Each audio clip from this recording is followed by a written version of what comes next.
Histoire de territoire.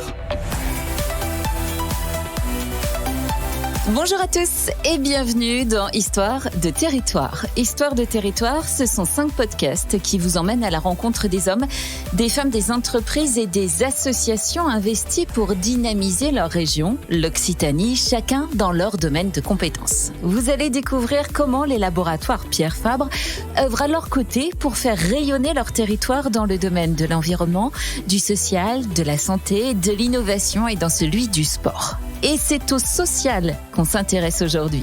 Je vous emmène découvrir le cœur des entreprises. Cette association regroupe des entreprises du Grand Bassin toulousain.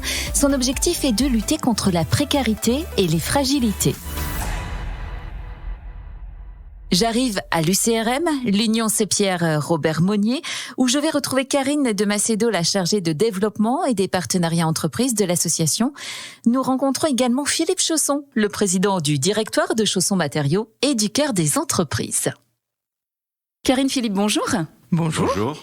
Alors merci à vous deux d'être avec nous aujourd'hui. Nous parlons avec vous de l'engagement des entreprises toulousaines auprès des populations précaires, des entreprises qui se sont donc réunies autour d'un projet commun, le cœur des entreprises. Philippe Chausson, comment est née cette association ? Alors, elle est née à l'initiative d'une personne qui s'appelle Corinne Dagrin et qui avait été impressionnée parce qu'il avait été créé à Lyon l'entreprise des possibles. Et laquelle entreprise des possibles avait pour objectif de sortir les personnes de la rue. Et donc on s'est dit que c'était une initiative formidable et on a tenté effectivement de la reproduire. C'est-à-dire on réunit des entreprises une envie, une ambition, une vocation à aider et qui sont inscrites sur leur territoire. Donc c'est une aide locale qu'on essaie de mettre en place au service des associations locales. Et qui sont les entreprises qui y participent d'ailleurs ? Combien sont-elles ? Nous avons une quinzaine de membres fondateurs, derrière lesquels on trouve des entrepreneurs toulousains. Donc vous avez des entreprises qui sont connues, les laboratoires Pierre Fabre, Annex, Actia, Newrex, etc. Vous avez des entreprises qui ont pignon sur rue et que tout le monde connaît. Et quand on voit l'engagement de ces entreprises, eh bien évidemment c'est plus facile de fédérer d'autres entreprises puisque c'est vraiment là notre objectif. Est-ce que les laboratoires Pierre Fabre ont une place spécifique dans le cœur des entreprises ? Oui. Parce qu'ils ont cette culture depuis longtemps, ils ont cette organisation, il y a une fondation. Ils ont également un cadre avec des responsables de l'engagement collaborateur.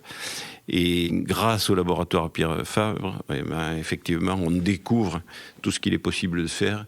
Et je ne dirais pas qu'ils nous tiennent un peu la main, mais ils nous aident beaucoup dans ce que nous pourrions faire et quelles sont les pistes que nous allons choisir. Et ça nécessite aussi un engagement des collaborateurs de ces entreprises ?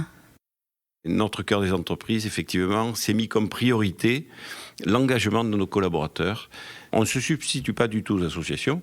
On est là pour être au service des associations. Et pour assurer le lien, on a une plateforme sur laquelle nos associations nous proposent des missions ou des projets qu'on met à disposition de nos collaborateurs. Ce sont des missions de maraude, ce sont des missions de collecte. On est sollicité pour les boîtes de Noël, pour la collecte alimentaire. On est avec des associations qui nous permettent d'accompagner des gens en direction de l'emploi, etc., etc. Voilà, on propose ces missions, nos collaborateurs peuvent s'y inscrire de manière individuelle ou collective, et l'entreprise est en sécurité parce qu'elle sait qu'elle a ses collaborateurs qui, tel jour, à tel moment, viennent participer à cette mission. Et Karine de Macedo, justement, vous avez déjà mis en place des projets grâce à cette plateforme. Alors, peut-être avant d'y revenir, est-ce que vous pouvez nous expliquer que fait votre association, l'UCRM ? Oui, donc l'UCRM est une association d'intérêt général, loi 1901. Elle œuvre sur la région Occitanie depuis plus de 75 ans. Et notre rôle, c'est d'accompagner les publics en situation de désinsertion sociale et grande fragilité vers et dans le logement, vers la formation, vers l'insertion professionnelle et une coordination sur le parcours santé. Et combien de personnes travaillent pour l'association ? Aujourd'hui, on est environ 500 salariés, UCRM, 60 bénévoles et une trentaine d'adhérents. Vous parlez de bénévoles, le besoin, j'imagine, est toujours présent, d'où l'intérêt pour vous de collaborer avec le Cœur des entreprises ? Oui, bien sûr. Alors déjà, les bénévoles, pour toute association, ça reste des pépites. Et aujourd'hui, nous avons cette chance-là, donc au départ avec Pierre Fabre, qui nous a fait rencontrer le Cœur des entreprises, de justement pouvoir bénéficier de volontaires, de personnes engagées justement pour nous accompagner pour certaines actions. Vous parlez de Pierre Fabre. Oui. Que font-ils pour vous ? Alors, Pierre Fabre nous fait don de produits d'hygiène et ils ont partagé justement les contacts avec le Cœur des entreprises pour nous faire bénéficier des salariés du Cœur des entreprises et de Pierre Fabre pour réaliser des kits d'hygiène. Juste pour vous donner un chiffre, plus de 6800 kits réalisés en 2023 grâce à Pierre Fabre et le Cœur des entreprises. Qui sont du coup redistribués derrière À toutes les personnes que nous accompagnons. Sur une année, en 2023, plus de 12 000 personnes. L'UCRM, c'est 16 établissements médico-sociaux et 90 dispositifs conventionnés. Donc les 12 000 personnes ont besoin de tout cet accompagnement global. Je vous propose de découvrir une autre association qui, elle aussi, a pu profiter de l'engagement solidaire des laboratoires Pierre Fabre. Il s'agit du Petit Plus, une épicerie solidaire pour les étudiants basée à Castres et créée en 2020. Écoutez les explications de Stéphanie Albert Vasquez. Elle est cofondatrice du Petit Plus et secrétaire pédagogique administrative à l'IUT de Castres. Petit Plus, qui est une association étudiante à but non lucratif et qui a objectif d'aider les étudiants le plus possible en leur proposant des denrées alimentaires, des produits d'hygiène, tout ce qui peut les aider au quotidien. Ça a démarré il y a 6 ans sur un constat. On s'est rendu compte que les étudiants, qu'ils soient boursiers ou non boursiers, pouvaient être en situation de précarité financière, mais ça peut être aussi des étudiants qui se restreignent finalement et qui achètent le minimum.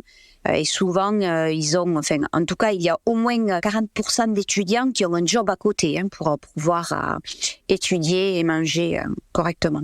Nous les aidons au quotidien. Pour une adhésion de 5 € par an, ils peuvent venir une fois par semaine prendre des denrées à l'épicerie. Mais en échange, on leur demande d'être bénévoles et de tenir eux-mêmes l'épicerie. Et ensuite, on fait des actions, alors soit une friperie, on fait aussi des ateliers couture pour leur apprendre à recycler. Donc, on a la chance d'avoir comme partenaire donc l'établissement Pierre Fabre, qui est au niveau de notre bassin castré très important, et qui nous fait un petit kit d'hygiène avec dentifrice, brosse à dents, shampoing et savon tout au long de l'année. Et à l'heure actuelle, on a 250 étudiants qui bénéficient du Petit Plus, sachant qu'on est sur un bassin d'étudiants de 650 étudiants pour l'IUT. Et c'est vrai que c'est le plus beau cadeau qu'on a quand les étudiants nous disent « merci, ça nous a beaucoup servi ce mois-ci ». Philippe, Karine, j'imagine que ça vous parle, cet engagement du Petit Plus de Castres et de l'aide que lui apportent les laboratoires Pierre Fabre ? Oui, complètement. Alors, le besoin est là et les étudiants aujourd'hui, ça reste aussi des revenus plus faibles et du coup, ils ont des besoins de produits d'hygiène, de produits alimentaires et je trouve ça fait écho avec les actions de Pierre Fabre, nos actions et tout l'engagement des entreprises. Eh oui, et ça nous parle complètement puisque nous, au Cœur des entreprises, on essaie de donner à nos collaborateurs une panoplie de missions qui correspondent à leur sensibilité. Et là, typiquement, on est dans un type de mission, une sensibilité qui va toucher les gens parce que les étudiants, ce sont des gens qui sont en construction et qui ont besoin d'être aidés. Bien sûr. Est-ce qu'aujourd'hui, on peut dire que les entreprises du Cœur des entreprises sont fières du chemin parcouru ensemble ? J'espère, mais ceci dit, nous sommes au tout début du chemin. C'est un gros chantier, et c'est surtout un gros chantier à l'intérieur de nos entreprises. Donc, au laboratoire Pierre Fabre, ils ont la chance déjà d'avoir des collaborateurs dont c'est la fonction, la mission d'aider l'engagement collaborateur. Et ils ont quand même réussi un certain nombre de choses. Je prends l'exemple des congés solidaires qui existent, qui sont petit à petit mis en place dans un certain nombre de nos entreprises. On a un vrai chantier de communication, à dire voilà, il y a le cœur des entreprises qui est là pour faciliter la tâche, pour être tiers de confiance, pour vous permettre de sortir un peu de votre quotidien. Karine, Philippe, merci beaucoup. Merci beaucoup. Voilà, c'est la fin de cet épisode d'Histoire de territoire. Sachez que vous pouvez retrouver l'intégralité des podcasts de cette série sur toutes les plateformes de diffusion de podcasts. Très belle journée à tous et à bientôt pour un nouvel épisode d'Histoire de territoire.